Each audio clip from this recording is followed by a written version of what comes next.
ভাই করছি কি এখন কি আর্জেন্টিনার একটা গোল শোধ দিতে হবে? মেসি ভাই একটু আস্তে আস্তে নিচ দিয়ে মাইরেন চাপায়। Best of luck. আমার সোনার বাংলা, আমি তোমায় ভালোবাসি।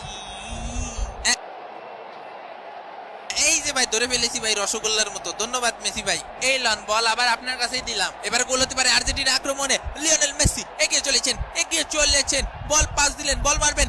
আয় হায় রে, বাম্পা ঢুকাই দিছে। আরে সবকিছুই ঠিকঠাক যাচ্ছিল যতক্ষণ না ব্রাজিলের এক খেলোয়াড় খেলার মাঝখানে বাম্পা ঢুকিয়ে দিলেন। আবার এখানে এক প্লেয়ারকে যেতে ধরেছেন তিনি। সেরে দেবেন না, দে সেরে বাবা রে বাবা। এখানে আবার বল নিয়ে কোথায় আমরা কামনি। ওই শালার বল আমার ঠাইসা তুলি। এই তোমার কত বড় সাহস, তুমি আমার প্রাণপ্রিয় ব্রাজিল দলকে শাসাও। ভাই আমার ঢাইসা ধরছে, আমি আর কিছুই করি না।